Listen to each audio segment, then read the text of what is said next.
was parked next to a lake with my ex, no prizes for guessing why, when we saw a kid walk past our car. They looked like they were trying to slash my tire. As you can imagine, I was pissed, so I got out and went to talk to the kid. Now I'm 6'5", so if I get out of a car looking pissed, most people would run. This kid just stared at me. I could tell there was something wrong straight away.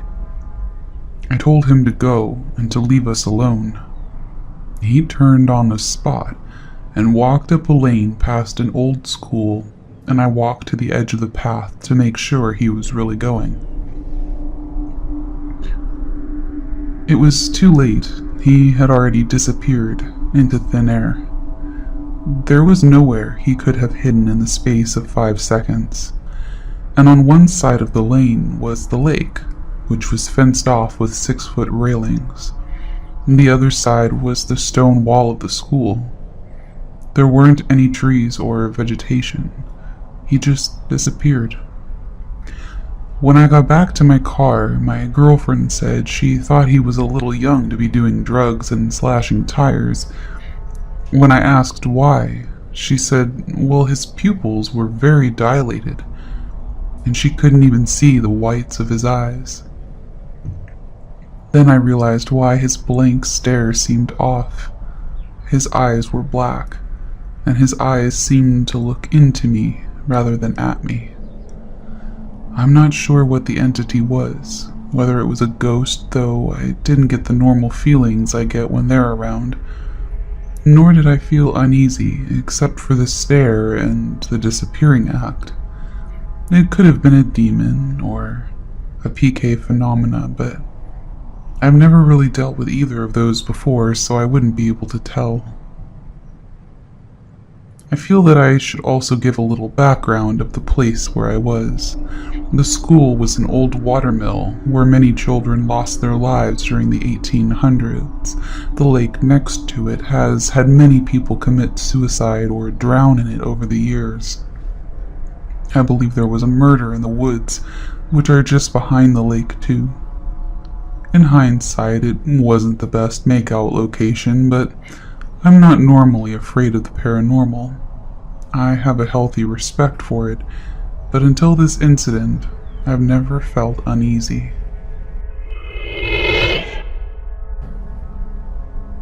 My brothers and I were staying at my nan's house.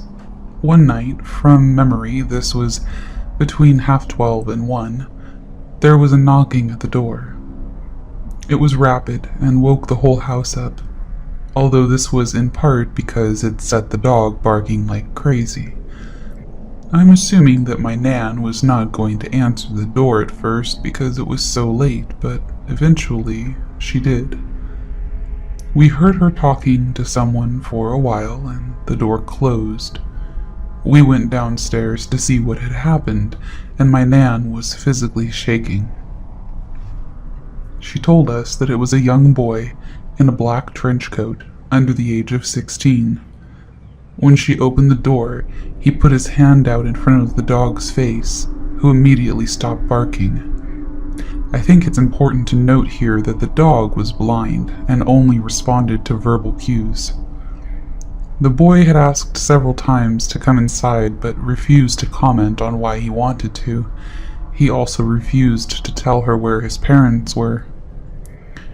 My nan refused to let him in, but she struggled to close the door on him.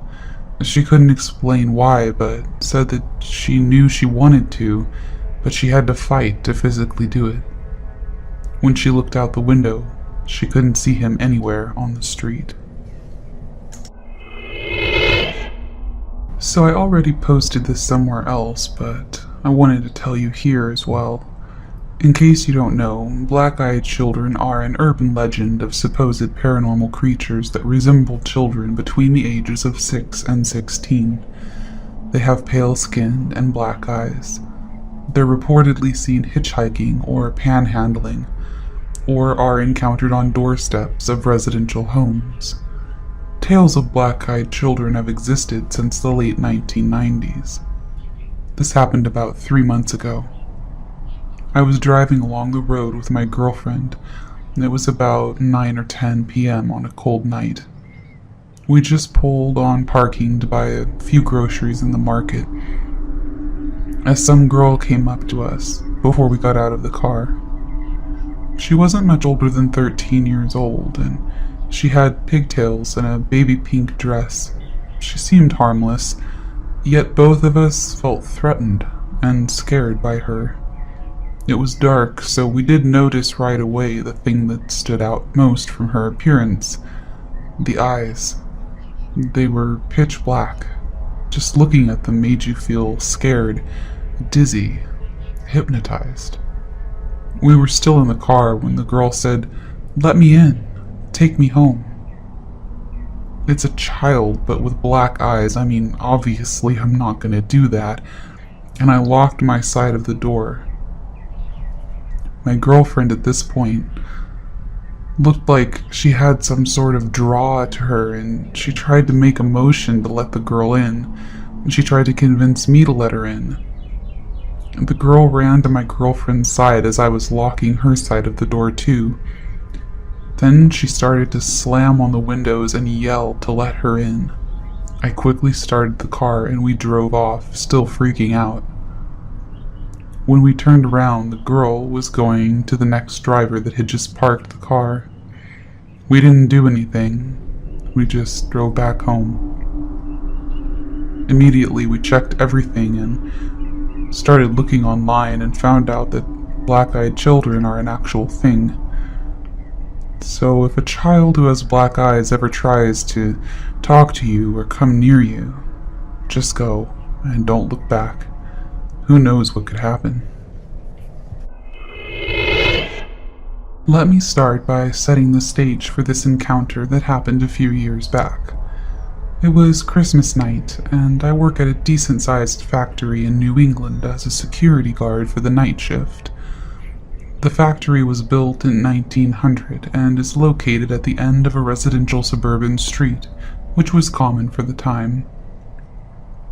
Being it was Christmas night, all other employees and guards but myself were home for the holidays, as I sat in the security office, which is detached from the main building next to Gate 1. At around 2 a.m., I looked up from the computer monitor to see 3 girls on the younger side, maybe 12 or 13, about 20 yards away, standing at the telephone pole, staring directly at me.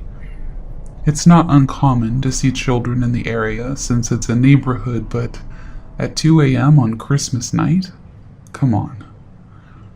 I tried to ignore it and continued to look down at the computer monitor, until only about 20 seconds later I look up, startled, to hear tapping on the locked office door. And you guessed it, it was the girls. A confused and nervous look painted my face as the girls just started giggling. Can I help you?" I raised my voice. They stood there with an evil grin on their pale faces. "Let us in," they said. Their eyes were completely black, and this threw me. At this point I was speechless. My heart just sank, realizing how creepy this situation was. I told them to go away with a stern voice, and got up and shut the lights off. No sooner did I sit back down, they were right back where they had started, by the telephone pole, looking at me with an emotionless face. And in the next moment they were gone. I watched the cameras for hours after seeing this, just to see if they showed up again. As you can imagine, I didn't leave the guardhouse until morning. They might have only been young girls, but something about them did not seem right. I've started with a new routine, so I bought a bike. I decided I would go on an 11 p.m. to midnight stroll before heading home to sleep. I'm supposed to say after this, I didn't get any sleeping done. There's a canal system in Glasgow that's perfect for cycling, so I followed it quite far out, with my light and bell at the ready, in case I crossed paths with someone, although that's probably not likely given the time of night. I got off my bike at a bench. Behind the bench, there's a wall, and behind the brick wall, there's an out-of-use railway track, which was decommissioned in the 50s. My phone started to play up, and the light from my phone seemed a bit weaker than usual. I followed the light across the muddy canal, and to my horror, I saw what looked like a boy and a girl in the small island in the middle. I asked if they were okay, but I didn't get much of a response. I asked again if they needed help. I asked if I could call the fire brigade or the police or whatever. And just as I said that, my phone died. Now I only had the moonlight to go by. Remembering the light from my bike, I turned it on and scanned the area, but there was no one there. Thank God nothing else came out of this. I was already shitting myself, replaying the scenes in my head. I cycled home and freaked out a little bit. I turned on my phone when I got home and it had 61% battery, so I don't know what the fuck happened. Nobody believes me, but that's life. Let me start by saying that I know how hard this all will be to believe, but now that things have taken a turn for the worse, I've started looking for stories similar to mine and found them all over the internet. I feel like I should share this story with someone, and this seems like the right place. I made the mistake of letting the black-eyed kids inside, and now I'm worried that I might die because of it. I hope this will be a warning to everyone who was ever in the position to make the same mistake that I did. I live just outside of a rural town in Vermont. It's a tight-knit community where everyone knows everyone, and people don't lock their doors at night. There's never been a need to do so. A little over a year ago, I woke up because I heard a loud banging on my front door. At the time, my husband and I lived in a small home on a dirt road just off the rural route into town. It was the middle of a snowstorm, and the nearby hills get very slippery in the snow, so I thought that someone might have been in an accident and broken down. It's happened before. When I looked out of the window, I could see that our motion spotlight was on. I could see that there were footprints in the snow that had come from our road and into our driveway, but there was no car anywhere. The snow was still covering the road, and no one had driven on it for at least a couple of hours. Our front door was obscured from the window, but I could see that someone was standing there. I wasn't sure what to think, so I woke up my husband just to feel safer. While I was telling him what was going on, the banging on the door started again, and my husband went to answer it while I stood in the hallway. When he opened the door, there were two children standing in the snow, looking toward the ground. They were a boy and a girl, and could not have been more than 8 years old. They were dressed strangely and had odd haircuts. The girl's hair was very long and straight, and the boy had a dated haircut that almost looked like a bowl cut. They weren't dressed for winter, and my first thought was that they must have been Mennonite children, but as far as I knew, there was never a large community of Mennonites near us. Thinking back on it, I know that my normal reaction to seeing children in a snowstorm would have been to rush them inside and bundle them up with some blankets and hot cocoa, but that is not how this felt. The children were very unnerving. They wouldn't make eye contact, and when my husband asked them if everything was okay, they just asked if they could come in. My husband looked at me like, what do I do? So I asked the kids where their parents were. They'll be here soon, is all they said. It was around 2 o'clock in the morning at this point, so the only reasonable thought in my head was that there must have been an accident or these kids got lost. As much as my instincts told me not to bring them inside, I did it anyway. I went into the kitchen to make them some hot cocoa while my husband took them into the living room. While I was fixing the kettle, I could hear my husband talking to the kids. He was asking them if they were okay, where they came from, how far they walked, if their parents' car was broken down, things like that, but they only ever answered, "Our parents will be here soon." They spoke in a sing-songy voice. They weren't afraid to be in a stranger's home at all. I started to notice that our cats, we had 4, were all hiding, except Pigeon, who was in the kitchen with me.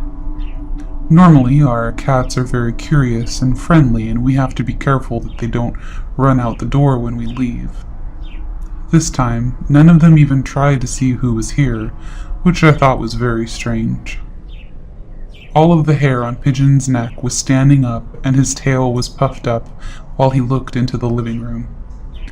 When I bent down to pet him and see what was wrong, he hissed and started growling and backed up until he had himself under the kitchen island. I've never seen him do that before. When I walked back into the living room, the kids were sitting on the couch, just still as can be, but my husband was holding his head in his hands. I asked him what was wrong, and he just said that he felt very dizzy all of a sudden, but that he was fine. I turned back to the children to give them their cocoa, but when they looked at me, I gasped. It took everything inside of me not to drop the mugs and run away. Their eyes were completely black. They had no whites, just giant black pupils. When they saw that I was scared, they stood up and asked if they could use the bathroom. I tried to be as composed as I could be and showed them down the hall.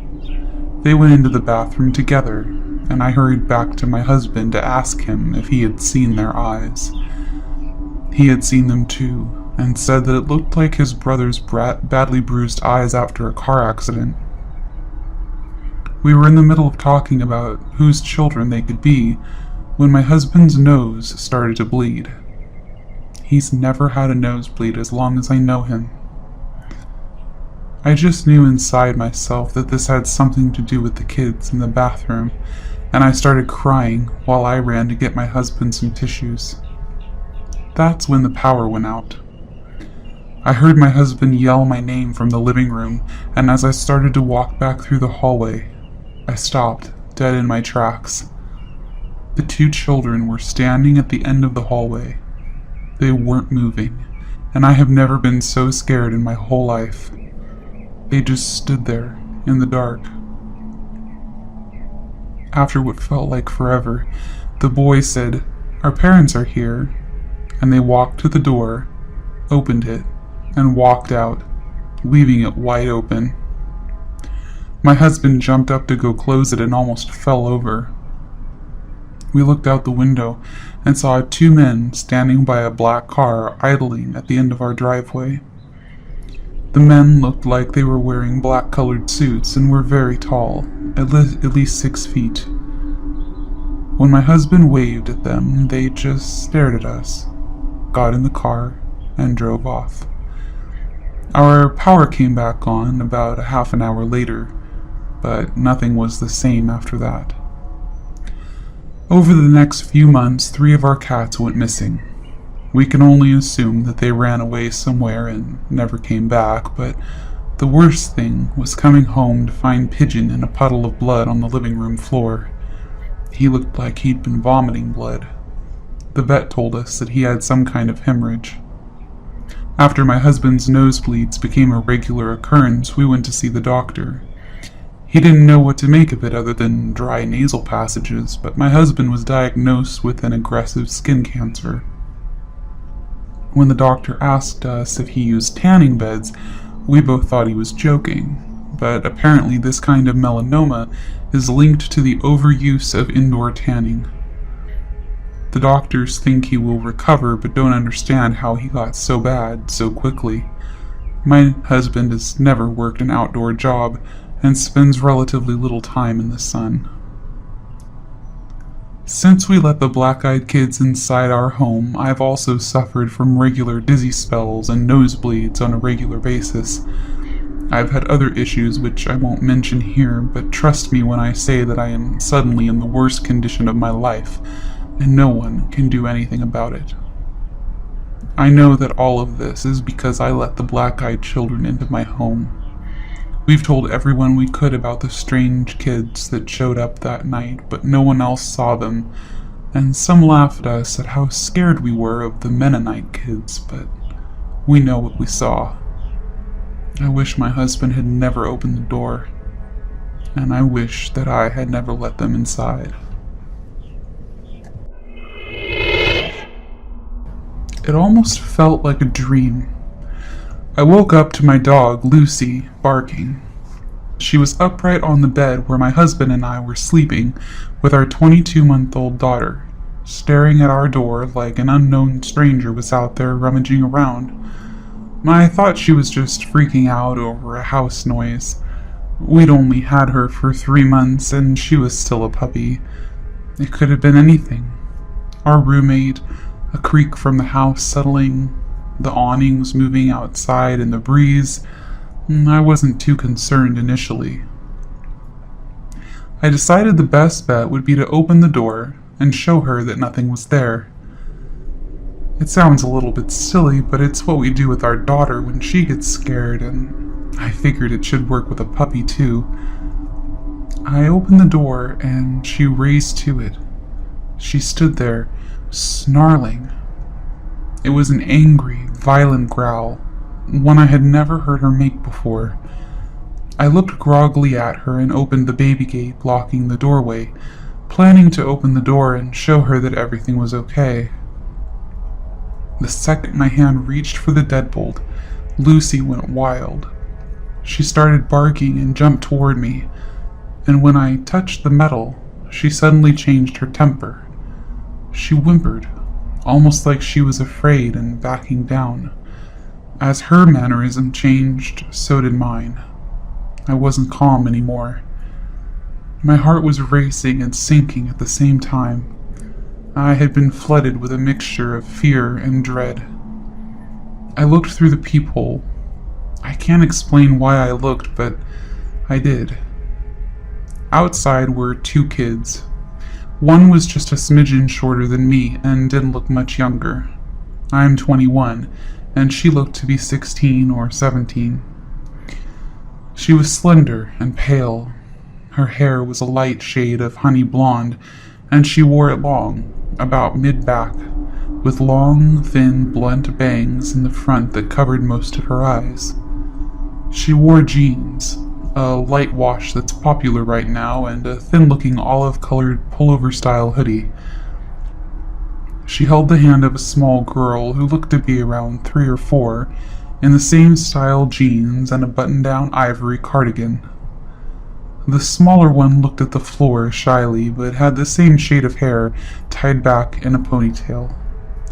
She held a stuffed toy under her free arm, and it was identical to one my daughter has, as was their style of dress. Had it not been the feeling of overwhelming dread and fear that stopped me, I probably would have asked these children in and given them some tea or hot chocolate to get them out of the bitter cold. Something about them seemed off. At this point, I hadn't made any noise. I had never followed through with opening the deadbolt.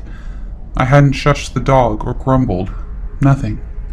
I hadn't turned on any lights, so these kids had no indication that I was at the door, and yet the older one spoke. She had a voice that was mature, confident, strong. She held her head tilted downward, and I couldn't see her eyes. She said, "We have to use your phone." I stood frozen in fear. How did she know I was there? She raised her eyes to face me directly through the peephole, and that was when I saw them. There was a reason I couldn't see them through her bangs before. They were black, or midnight blue, or maybe a dark, dark purple. They were otherworldly. She said, "Our mother is worried." As someone who's always been interested in creepy stories, I knew what she was the second she looked at me through the door. I have never been one to believe in these things. As a staunch atheist and skeptic when it comes to the paranormal, I had written off many a ghost story from friends and family members eager to tell their tale. I didn't believe it. Still, I couldn't rationalize my way out of this. I was standing with nothing but a thin wooden door between me and a black-eyed kid. There was no questioning what was right in front of me. I did not answer her. Slowly and silently, I backed away from the door, Lucy still cowering at my ankles. She kept talking. "Just let us in to use your phone." I took another step back, and with that step, the tone changed. At first she seemed polite. When I took that second step back, she became commanding, almost hostile. "We're not going to hurt you. If we wanted to do that, we would have broken in. I'll ask again, may we come in and use your phone?" Lucy snarled at the door and I inched backward, though something inside me seemed to be slowly pulling me back toward the door. It wasn't a physical pull so much as a subconscious need to go back and let them in. I got to my room, covered up the window, locked the door, and sat there in the dim of the nightlight. I heard her call me back to the door once more, and then quiet. I didn't go back to sleep that night, and I haven't slept right since. I know from reading about the black-eyed kids that they can't just come in without permission. I know they haven't hurt anyone, but I still fear that I will be the exception. When I told my husband, he said it was just a dream. He keeps telling me to forget it, but this lingering feeling of sadness, this dread when the house is silent at night, this fear of a knock at the door, this tells me otherwise. I was riding the bus back home after work. It was about 1 a.m. I'm a security guard and I often work odd hours. So I'm sitting there and this guy gets on and sits across from me. He was wearing a suit and had a briefcase, regular-looking guy in his 20s. What struck me about him at first was that he was chewing a cigar. Not smoking it, he can't smoke on the bus, just chewing it. So I was just looking at him while he was staring out the window and chewing a cigar, and all of a sudden he turned and looked at me, and his eyes were pitch black. My heart started beating like a mad motherfucker, and I felt my bile rising. I wanted to vomit. I was starting to panic, and I had no idea why. I was just pants-shittingly terrified of this guy. And then he grinned at me, and his teeth were all covered in tobacco bits and brown juice, the cigar clamped between them. I almost screamed, but instead I had the presence of mind to just get up and take the seat right behind the driver. I calmed down a little bit after that, but I kept an eye on the guy. He ended up chatting with some girl that got on, and they were still talking when I got off the bus. I later convinced myself that he was just trolling me and having fun with a pair of contacts, but now I wonder.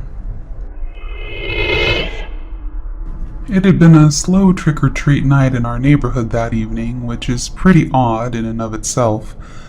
We usually have kids from different areas dropped off in ours and have a constant parade at our door. That night, I'd say we'd had no more than 8 or 10 groups of kids come by the entire night. It was about 9:30 p.m., and my husband and I were sitting in our family room watching some of those ghost shows based on supposedly actual events. Like I said, I don't believe in that stuff, but I do like a good ghost story now and then, and it was Halloween after all.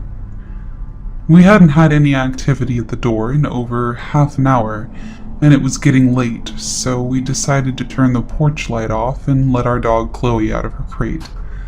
Chloe is an American bulldog and is very docile.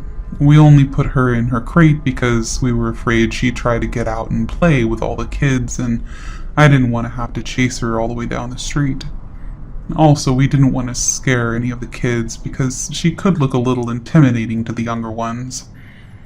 So I turned the outside light off and let Chloe out, and she followed me back to the couch and laid at my feet. It was getting close to 10 p.m. when my husband decided he'd had enough fun for the night and was going to go upstairs, take a shower, and get ready for bed. After all, it was Thursday, and he still had to get up early the next day for work. My teenage son was out with his friends at a local haunted house and wasn't expected back for another hour or so that left me alone on the couch with Chloe.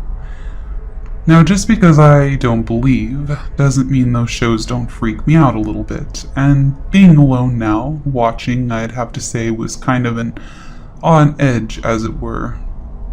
It wasn't long after I heard the upstairs water for the shower turn on when there came a light knocking at the front door. My initial reaction was, what the hell, really? It's almost 10 p.m., go home. But soon an uneasy feeling came over me. Why the knock? Our doorbell glows, and in the dark and without the porch light, it would have been extra obvious to anyone there. I paused.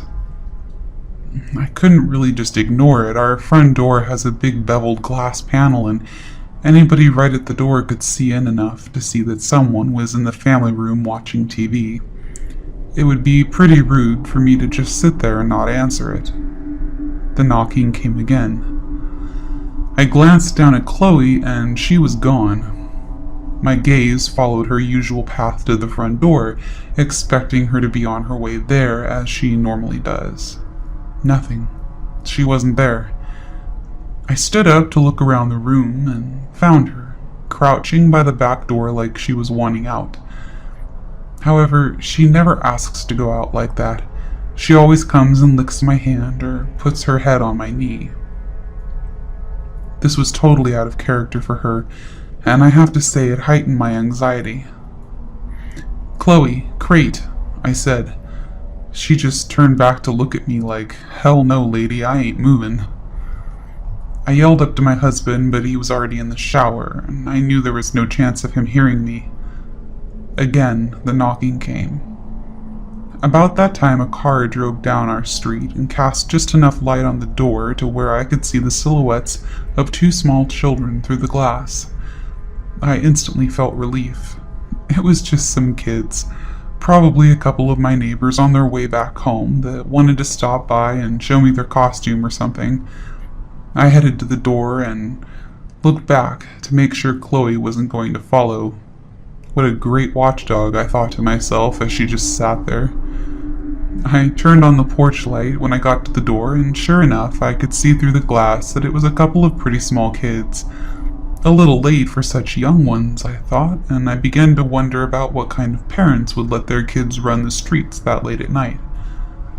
I only opened the door enough to where I could block Chloe's escape if she decided to grow some balls, which was only about 2 feet. What struck me immediately as odd was that the kids weren't wearing any costumes. They were in normal street clothes.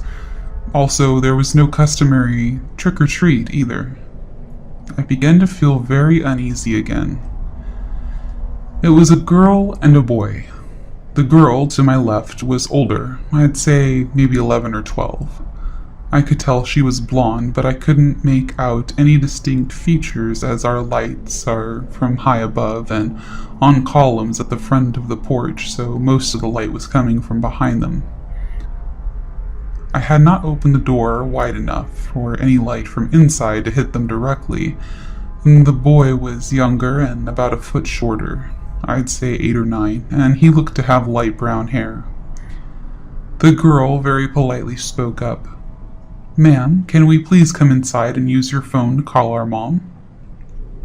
As she spoke, something in the pit of my stomach told me that something was wrong.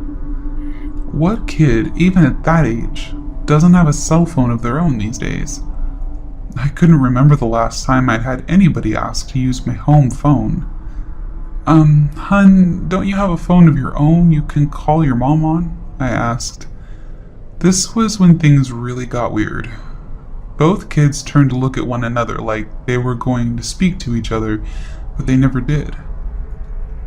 They both turned back to me, and the girl said, Ma'am, my cell phone battery doesn't have any charge left in it. Can we please come inside and call our mother?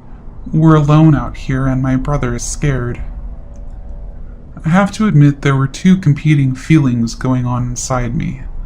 The first, that of a mother's heart that wanted to help these two small children get to their mom. The other, a sinking fear in my gut that was keeping the other feeling at bay. It was then I noticed that during the short conversation I'd already opened the door a few extra inches, which I was completely unaware of doing. I stopped. Honey, why don't you give me your mother's number and I can call her myself? Another pause, and they again looked at one another. After a short moment, they turned back to me and the girl said, Ma'am, my little brother has to use your bathroom. Can we please come inside while you call our mom? And with that last statement, the little girl moved closer toward the door like she was going to walk on by me. As she did, she stepped into the light coming from inside the house, and I got my first real look at her. Solid, jet black eyes. That's all I could see. That motherly instinct was gone, and replaced by a terror I don't think I've ever felt in my life. I could feel every hair on my arms and the back of my neck standing at attention. I closed the door to where just my face was able to stick out. The little girl stopped and again pleaded, Please, ma'am, we're really scared and alone out here. We have to come inside. Please help us. Then, like it was on cue, both kids began to whimper and cry. That's when the fear took over and I shut and locked the door. I'll call your mom if you give me the number, I shouted through the door, but I'm not letting you in my house. I could still see them standing there on the porch, just staring at me through the beveled glass pane. Part of me wanted to run upstairs to my husband, but the bigger part didn't want to lose track of where they were. That would have freaked me out even more, to not know where they were. After what seemed like forever, but was probably only a few seconds, I decided I would call my neighbor that lives across the street. As I made my way to the side table by our couch to my phone, I glanced to the back door. Chloe was nowhere to be found. We later found her in the guest room under the bed. When I got to my phone and started to look for his contact info, it was only then that the kids stepped away from the door and began to walk down the street. As they did, I walked to the door to get a better look to see where they went, still not calling my neighbor. If you get close enough to the glass, you can see out enough to make out people's shapes, but you can't see much detail. Of course, standing that close to the door would make you pretty obvious to anyone outside looking in. From the door, I could see that the kids were still standing under the street lamp nearest my house, staring at me. As I lifted the phone to my ear after calling, only then did the kids start walking down our street. I met my neighbor out under the lamp once he was out there, but the kids were nowhere to be seen. Like I said, I don't believe in any of this stuff, and I've never even heard about black-eyed kids before talking to my friend after what happened. What I really think, what I have to think, is that these kids were just out yanking people's chains on Halloween night. But I will say this for them, they were good. Really good at it. They scared the shit out of me and my dog.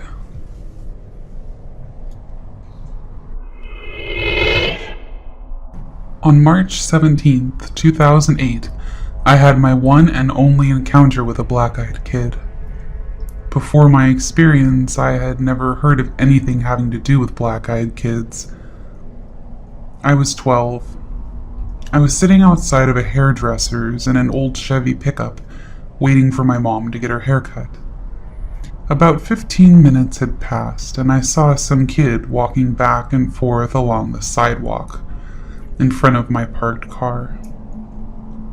At first, I thought I recognized him as one of my friends from school, so I banged on the front windshield until he looked my way. This was not anyone that I knew. At this point, I wasn't scared at all. Not yet. The boy walked over to the side of my car and just stared in. I think to let me get a good look at his eyes, to freak me out. Let me tell you, if you've never seen a black-eyed kid, you have no idea what to imagine. Pupils as black as the night sky. The boy whispered, "You must let me in."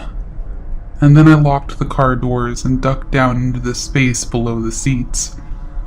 5 minutes later, he was gone. When my mother got in the car, she told me a boy with black eyes had come into the hairdresser's and had insisted for my mother to give him the keys to the car. She refused, and thank God she did.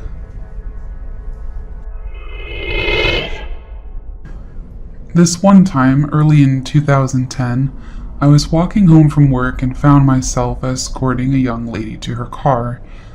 She asked me to escort her, and hoping I'd talk her into a drink or two, I'd already had a few myself, and thought maybe I'd get a number, or possibly get laid that night. I'm not gonna lie, she was kinda hot. No shit though, she looked scared. I kept walking with her and was trying to at least coax out of her what she was so worried about. But all she would comment is that there were some creepy-looking kids who were following her. Being that we were in the downtown Seattle area, this could amount to anything. So we kept walking and talking. I kept looking behind us to see if the little fuckers were in tow. Nothing popped out of the ordinary. Then she grabs my arm really hard and whispered, "That's them." They were about a half a block in front of us, just standing there and looking at her. So I do the prudent thing, which was I cross the street. I made sure to lock eyes with the big one, and I kept in mind, once I got the lady to her car, that I'd give them an earful about being a couple of little shits for scaring a lonely woman in a metropolitan area. I didn't get scared or anything, but I did notice something strange. They never broke eye contact with me.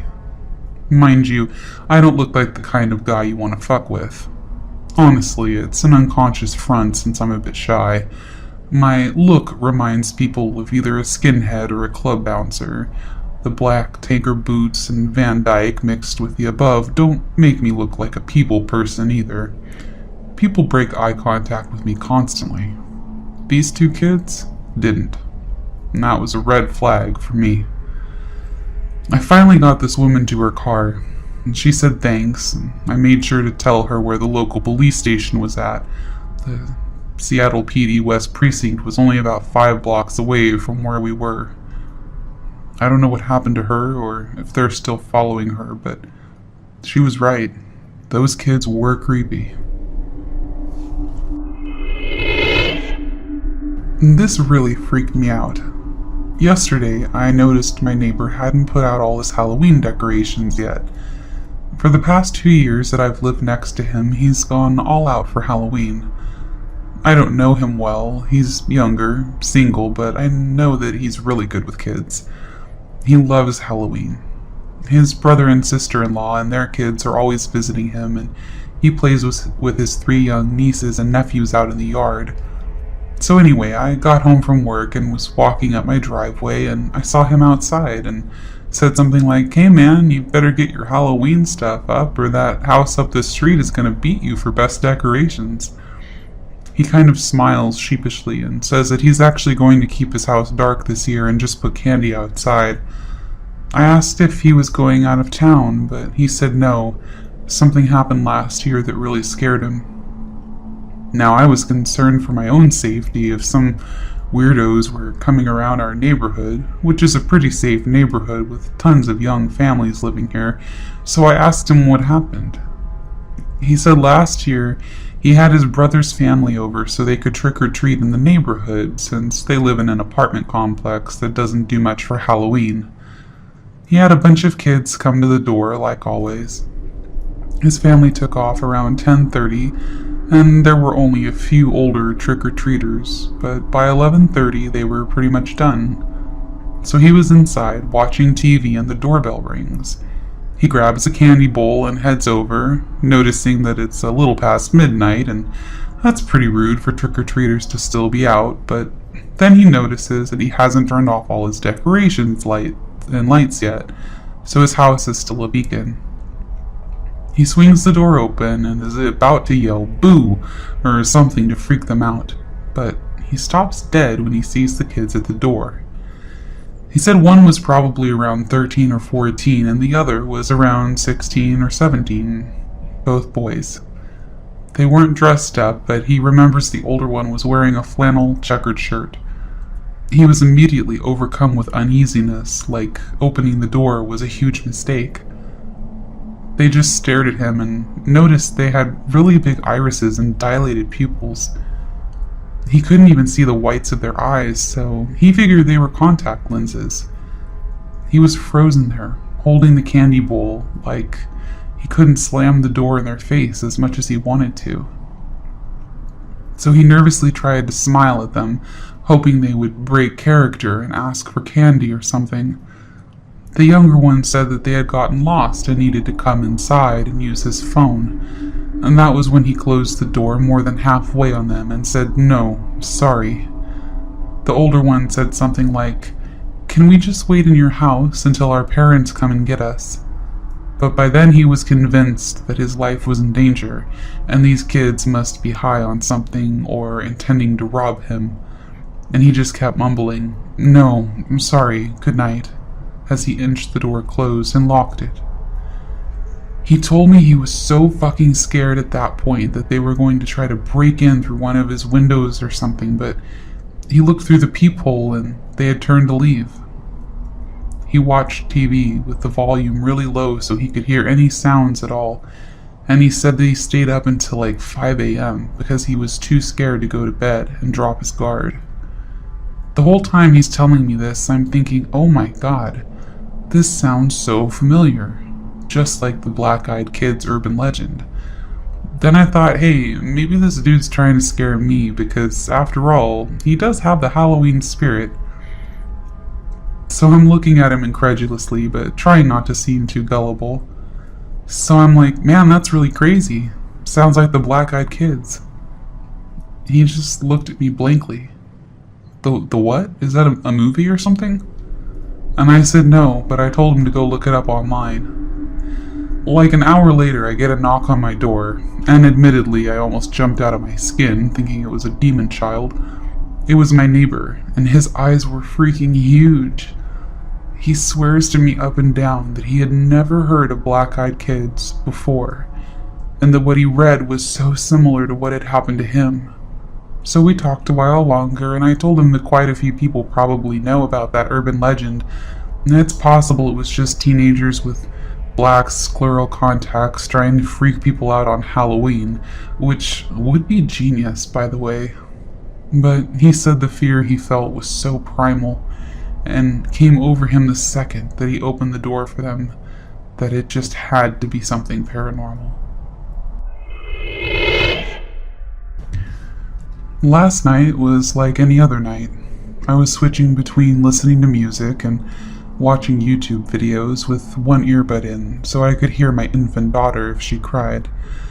That way my wife could get a full night's sleep.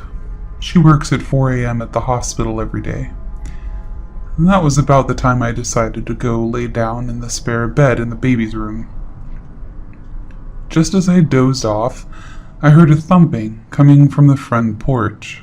Startled at first, I opened my eyes wide and scanned the room. Realizing it was most likely my cat scratching himself on the front porch, I dozed back off.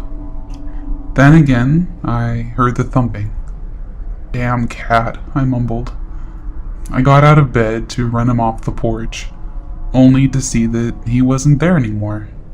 Now that I was up again, I wasn't the least bit tired. I figured I'll just get some tea and check Facebook while I'm up, maybe finish the web series I was watching on YouTube.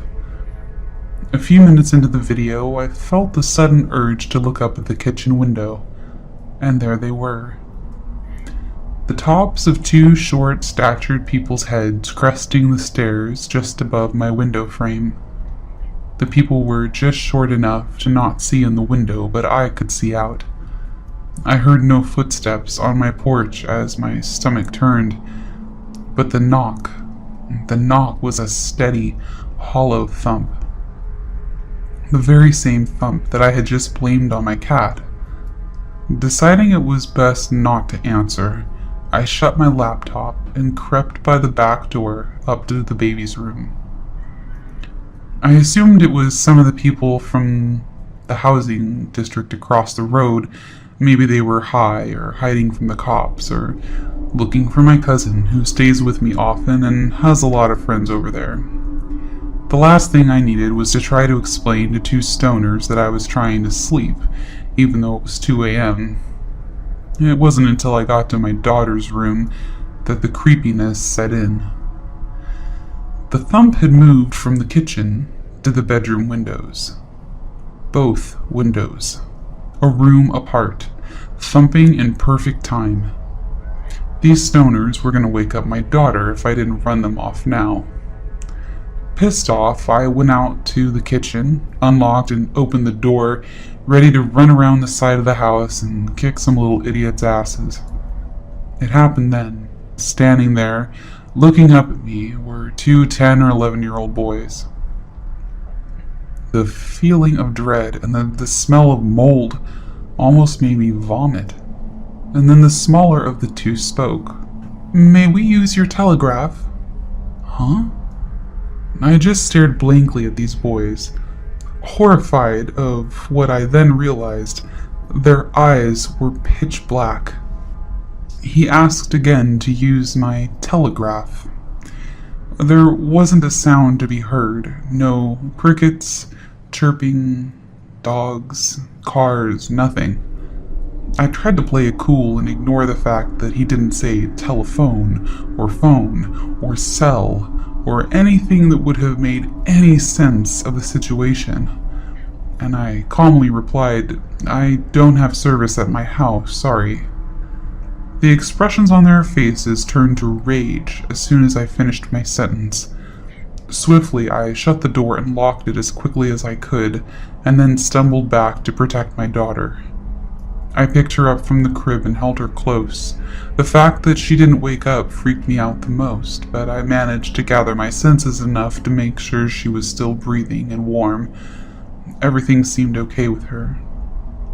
The thumping on the windows was back. I dropped to the floor as close to the wall as I could and held my little girl in my arms and wept like a child. I felt helpless and afraid. I lied there for what felt like hours and hours, crying and shaking until I heard it. My wife's alarm clock. The thumping stopped the instant the alarm went off, and I crept into the master bedroom with the baby. "What's wrong with you?" my wife asked. I had a bad dream," is all I could mutter out. "Okay, well, give me the baby so I can feed her before work." I handed my wife the baby, and she fed her like any normal day. I turned on every light in the house and made coffee for her. And for some reason, just having her awake calmed my nerves enough to pretend like nothing had happened. I walked her out to the car nervously with the baby in my arms. I asked her not to leave until I walked back into the house. She was a little put off by the request, but did so to humor me. Once I was safely in the house, I locked the door again, and in the house I sat horrified until she got home.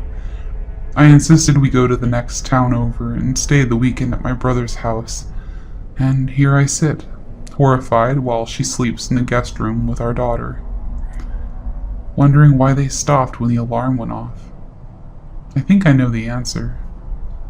I was aware of black-eyed kids. She wasn't. Every story I've ever read about them is from someone who already knew about them.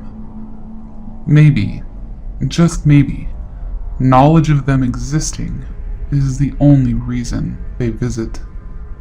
I'm afraid, and I'm sorry. The incident took place about 13 years ago. I had just moved to a new city with my wife. We were small-town newlyweds from the Midwest. we moved cross country to one of the biggest cities in the Southwest so that I could attend graduate school. Being naive and new to city living, I habitually answered the door without a second thought. Never again after this. The first thing that should have tipped me off to the peculiarity of the situation was the fact that someone was knocking at 6 o'clock in the morning. The second thing that should have dawned on me is this kid had to reach over a rather tall patio gate to unlatch and open it. The knock at the door was startling. My wife and I were getting ready for work, a pretty normal routine.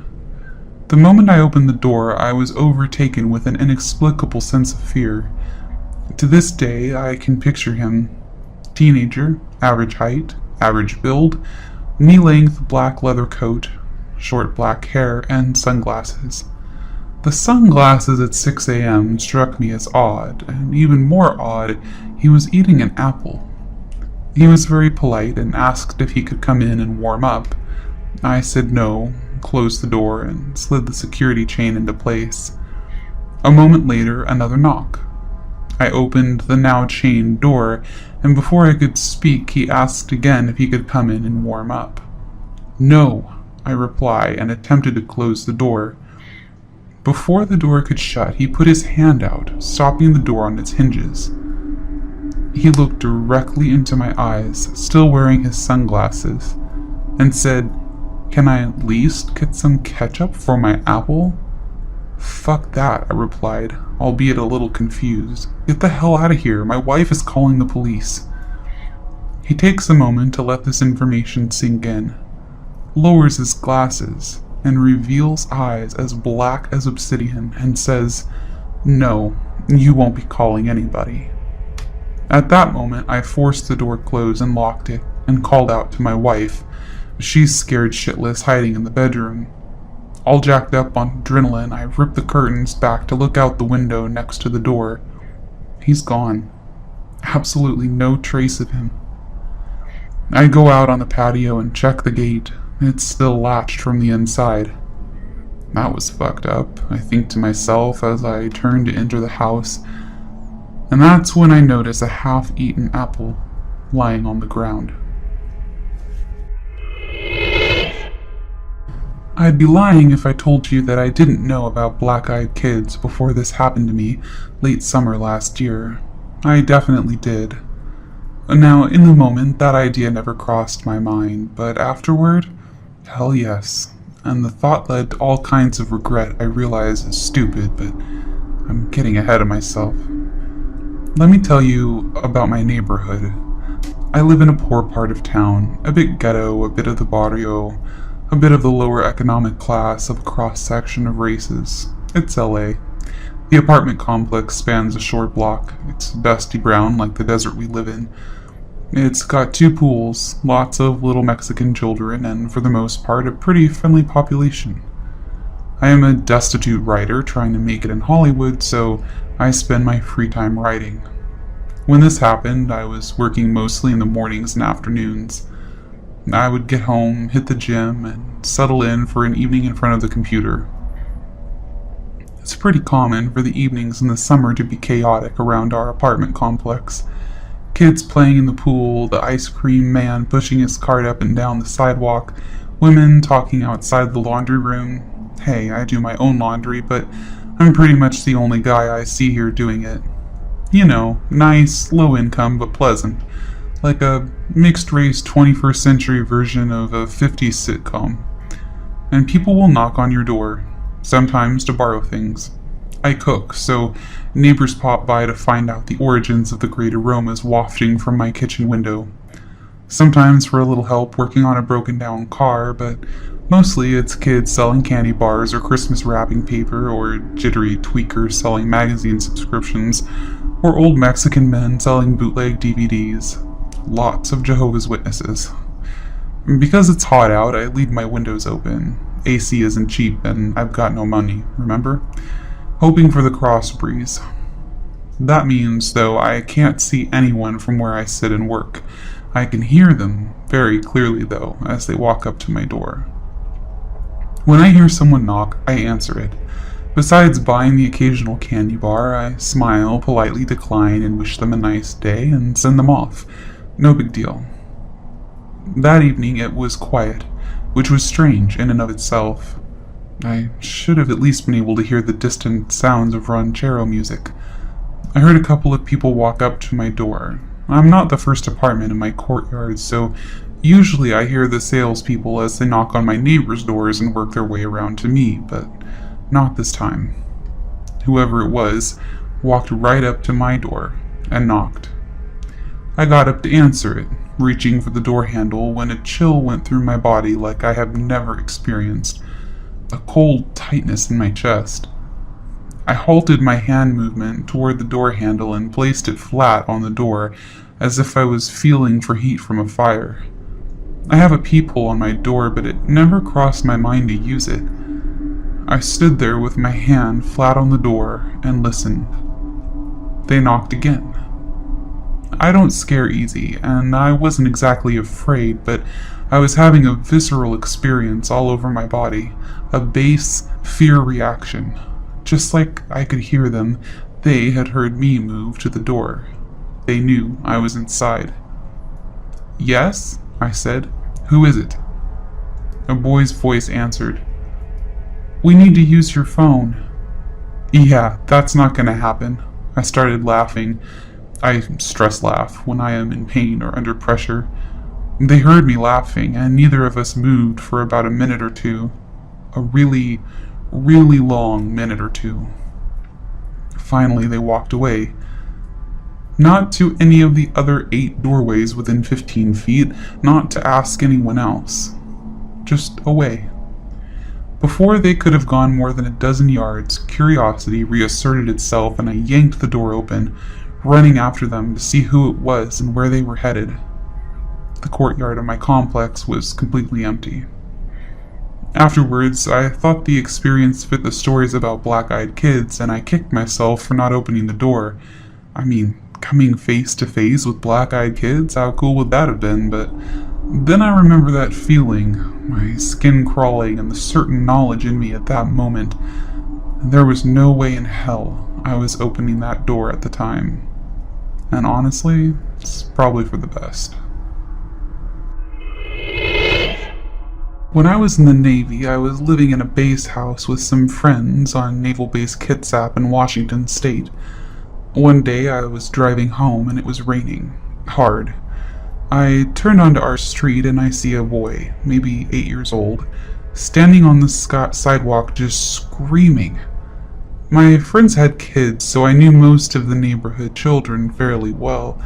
I slowed down to help get the kid out of the rain when I finally saw his face. His eyes were completely black, and the look on his face while he screamed was just full of hate and anger. Nothing I've ever imagined a kid capable of. He just stared at me and screamed. So I did what any normal person would do and sped away. I parked, ran into the house, chugged a beer, and then told the story to my roommate as we rushed out of the house so I could show him. Of course, the kid wasn't anywhere to be seen, and I never saw him again. Naval Base Kitsap is known as a UFO hotspot, but I've never heard of anyone else having an experience with a black-eyed kid there. It still gives me chills to this day. Welcome back, lovely listeners. I do hope you enjoyed those stories. It was originally supposed to be 20 stories, but I kept coughing because I'm still recovering from being sick and ran out of time. So it was 16 today, but it is over an hour, so I feel good about that. Also, I wanted to make a note for you guys. The channel here was recently monetized, which is great. At the moment though, I will only be putting an ad at the beginning of each video. I may eventually put one at the end, I'm not sure, but I know a lot of you use these stories to fall asleep, and I would hate to wake you up at the end of particularly the long ones. Probably if it's over 30 or 40 minutes, I will try to leave that ad off. I know one of the major complaints within the narration community as a whole, whether it's horror or otherwise, is that the ads interrupt these stories. I'm not criticizing what anyone else does. Every creator has to make their own decision.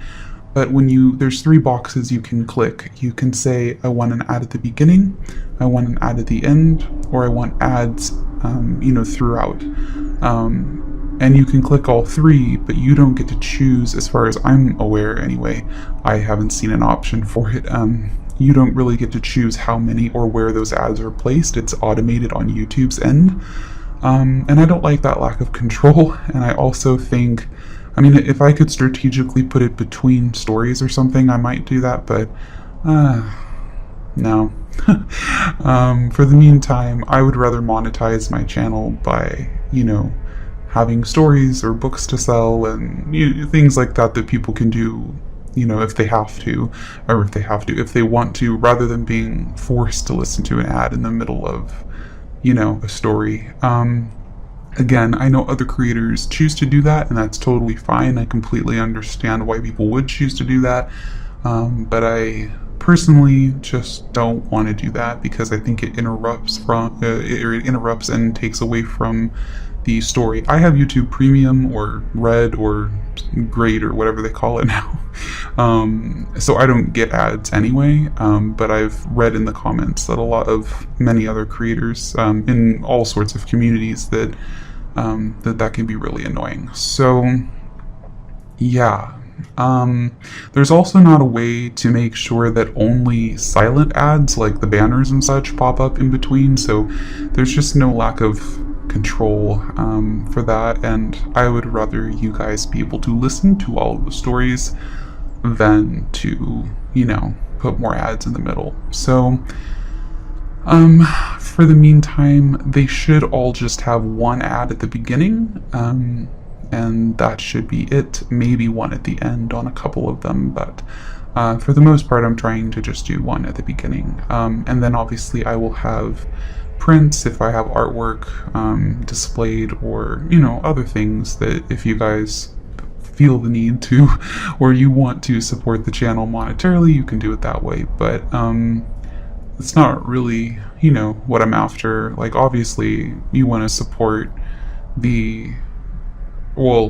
as a creator you have to support your own channel monetarily, but it's not something that I want to make the focus of what I'm doing here. So things might change in the future, I don't know, but for the foreseeable future, at least for the rest of 2019, I do not intend to have ads in the middle of the stories. So I just wanted to throw that out there and let you guys know, in case some of you were concerned that now that the ads are monetized, or the videos are monetized, that maybe that would happen, but that is not my plan. Okay. Thank you very much for listening and for tolerating my little announcement. I'm almost all the way better, and I do plan to post a lot more in June. Thanks so much again for being here, and I will see you guys in the next one.